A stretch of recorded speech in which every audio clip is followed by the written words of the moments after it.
Sora Martinez-Ferrara was recently elected mayor of Montreal. In an interview recorded with Lizette Flores, the executive director of the Maison du Père Foundation, we talked about homelessness in Montreal and the ways to approach and fix it. This interview was recorded also before the resignation of Lionel Carman, the minister responsible for social services of the government of Quebec. He resigned following his daughter's publication of a letter in Le Devoir saying that she would leave the province if the government would go ahead with its controversial bill regarding the way doctors are paid. Lionel Carman is also a doctor, as is his wife. Sonia Bélanger, who's previously the Minister for Seniors, will also now be the Minister responsible of Social Services. Have a great listen to this conversation with Lizette Flores. So, first of all, thank you very much for taking the time. Flores, you're the Executive Director of the Maison du Père Foundation. Maison du Père Foundation, yes. Yeah. What do you do? What is the role of the Maison du Père to help people in situations of homelessness? Yes, actually, Maison du Père is not a typical shelter. So we specialize in stabilization, and we specialize in keeping people home. So, for example, we do offer a lot of services for people that are still in the streets, but we also offer services for people that are at risk. So, for example, we do have an emergency service that serves like an open door for people to come in, ask for help, and then we do tailor measures that will eventually bring them to a long-term housing situation. And so, to discuss about the municipal election, homelessness has been one of the main topics of this election. And all parties have proposed all of their solutions. But can you explain how we got to such a dire situation? Because over like past 5-6 years, we've seen a substantial increase of homelessness, not just in Montreal, but throughout the province. Yes, well, we can think about this as a funnel. So, for example, in 2022, we had the count that accounted for 4,500 people living in homelessness. And that means people that are in the streets, abandoned buildings, or maybe they're in a shelter. So that's kind of the bottom of the funnel. But then if you go up, you found another interesting statistic from Quebec Institute of Statistics that said that 7% of the people in Quebec have lived experience with some sort of homelessness. So that includes the invisible homelessness, the one that we cannot see. So that can mean, for example, couch surfing, or that can mean living in your car, or in another, living arrangement situation like motels and stuff. So that's kind of, a really, really big part of Quebec's population. And then if you go up, then you have the working poor, for example. Those are people that are, living at a very high risk of going to a homeless situation.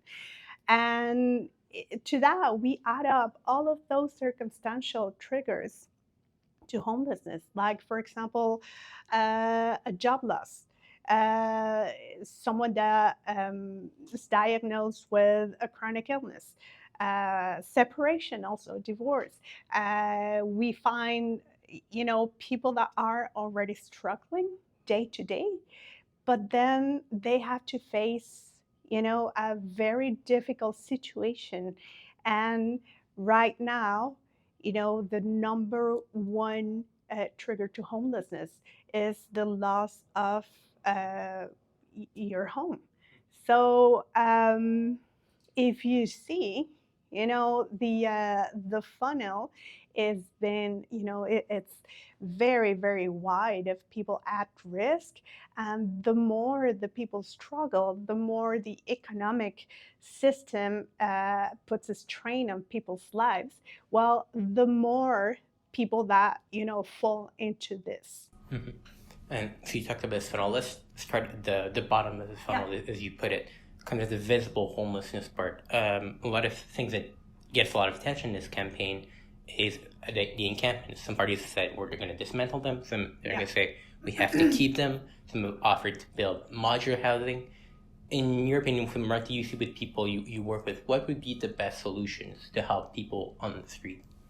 Yeah, people on the street, they need different options because we are not dealing with the stereotypical kind of homeless that people have in mind. So we actually have a pretty wide variety of people that are living right now in the streets, and that could mean someone that has already a very stable life, and after a job loss or after financial strain, they go to the streets because they don't have another choice or they get evicted. So people need this variety of services so they can actually go through the right door.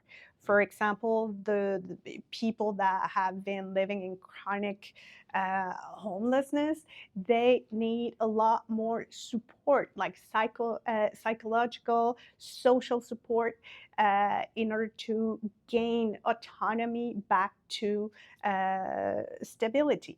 But for example, someone that just entered a first episode of homelessness, they need the support to just get back as soon as possible to a home. So actually is developing all of this variety of services, access to healthcare, all of these things that can bring someone and get to a better or a more stable situation, and they can actually get engaged into their own path to autonomy. And I want to back up the statistic you gave about 7% of people in Quebec that are in some sort of danger of homelessness. That's a significant number. So how as a society can we help to reduce that number in terms of the ways we can help you? We mentioned people who are, for example, couch surfing, or you call the working poor, so people who are maybe a couple of paychecks away from finding themselves in a situation of homelessness. So how do we, as a society perspective, not just kind of this municipal election, how do we fix that? Prevention.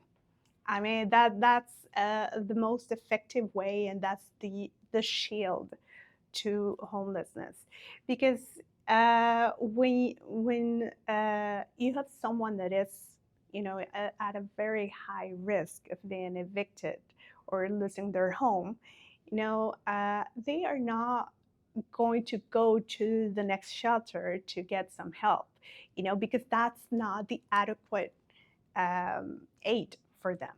So prevention services that like we offer, those kind of services have different tools for people in order to gain either financial literacy, get acquainted with some of the programs that do exist in order to stay home, and I mean social public programs that already exist, tax credits, and also we do have a rent bank, which is a financial mechanism for people that are living in a situational risk to be able to pay their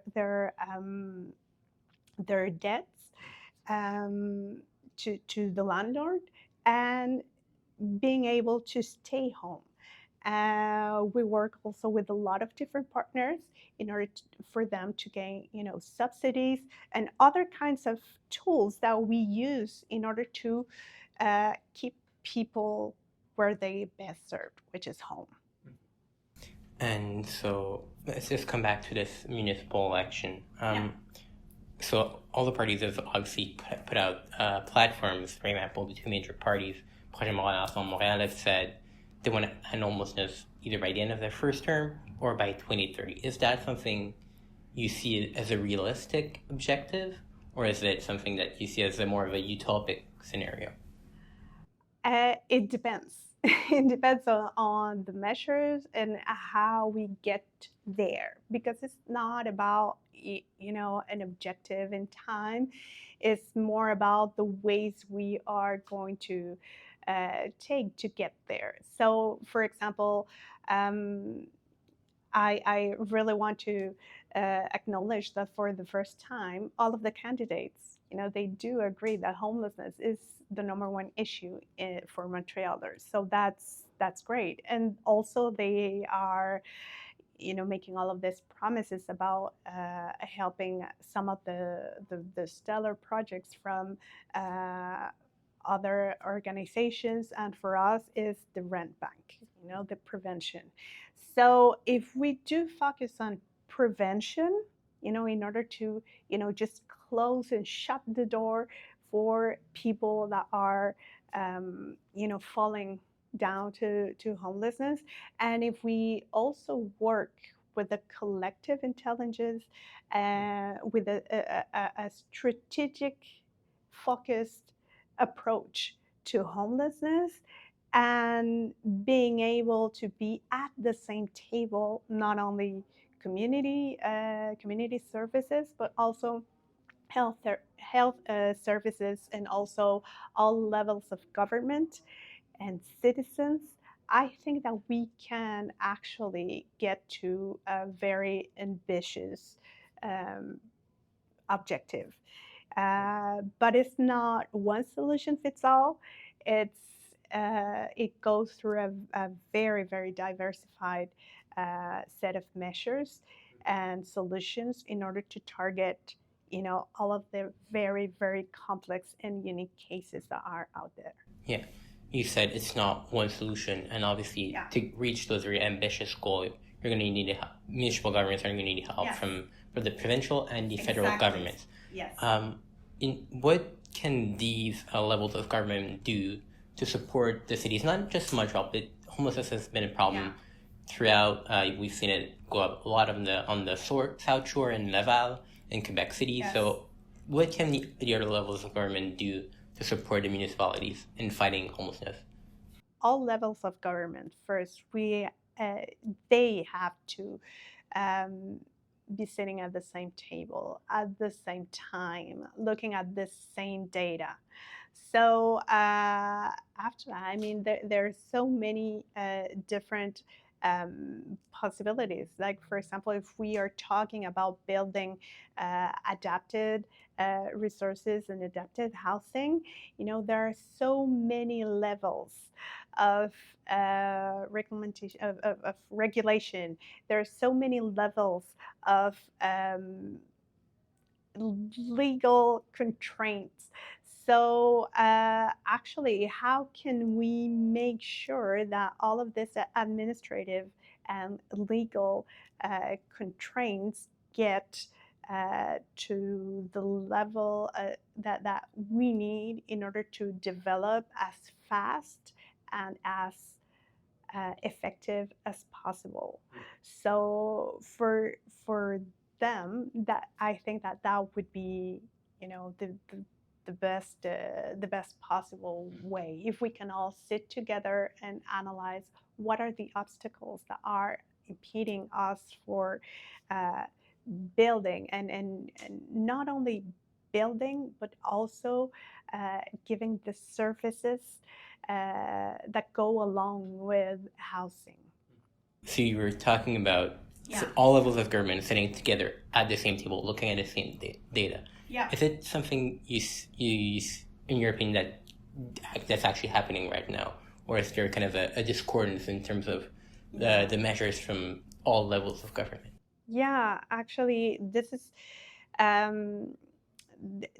not what's happening right now, and unfortunately, that really shows in the way that projects, come to life. It is so complicated, and at the end, we're so happy when one of the projects, actually gets built, because it's one of the many projects that are still at the table, waiting for approvals and waiting for all of the case to be ticked.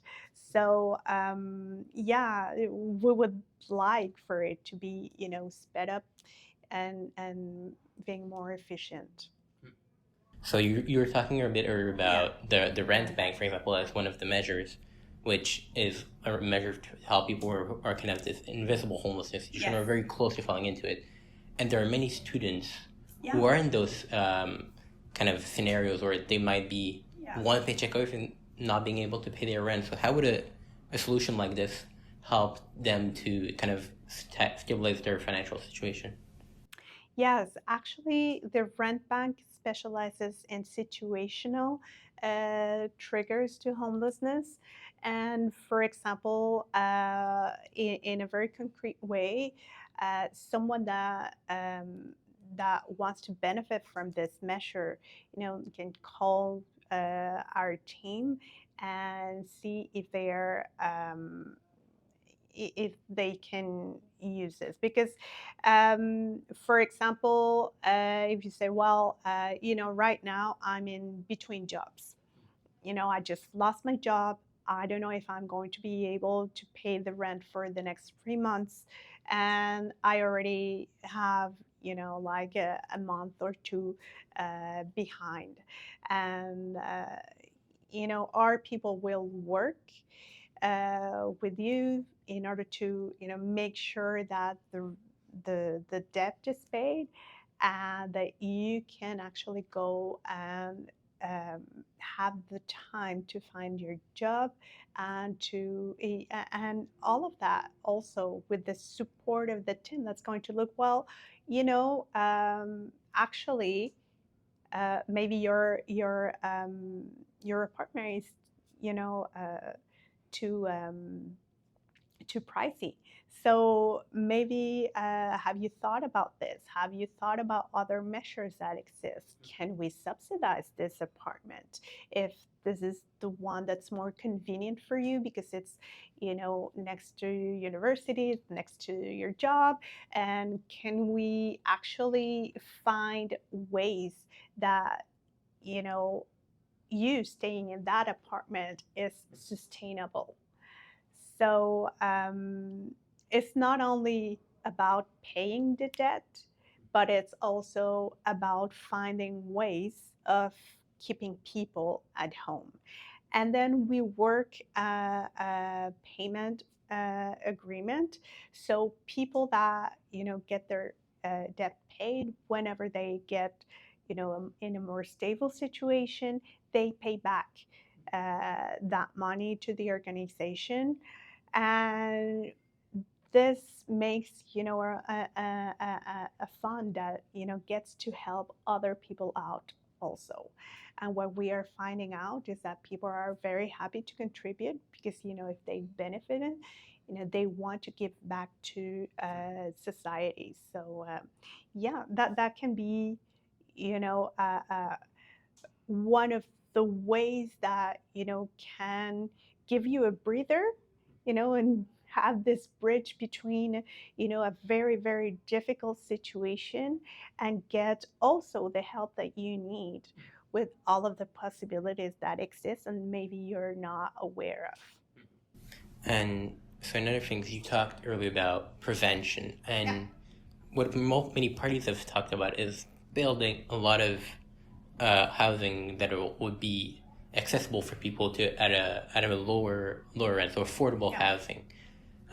Do you have an idea of how many would need to be built to kind of support the number of people who are either in situational homelessness or in danger of homelessness? How big of scale are we talking in terms of housing affordability in Montreal, for example? In Montreal, I mean, if we are talking about the people that are at risk, people that already had a situation, or a first, second episode, and also what we talked about, the working poor. I mean, that we are talking about in the hundred thousands of um, of affordable housing solutions. So we are talking about between 10 to 15% of the population that needs help with that.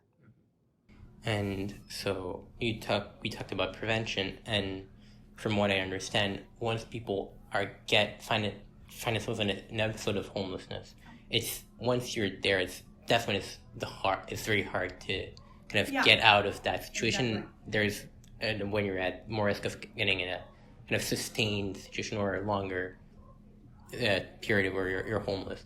So how can we help people who have been in those situations for quite a bit of time to kind of get back on their feet? Yes, well, it's the more time that you spend on the streets, it's more and more difficult, as you say. So the path to autonomy is, longer.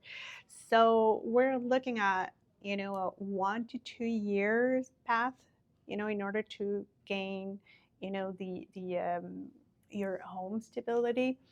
And maybe you have heard of the strategy Housing First, but the Housing First strategy does work effectively um, if you have been with other kinds of services like social services, like the working with a social worker, working for regaining job abilities, and reconnecting a lot with yourself. And this might sound out of the loop, but it isn't. We've found that many people are in this reintegration path, but when they do connect with, for example, cohabitation activities, like being a part of the society, being a part of a community,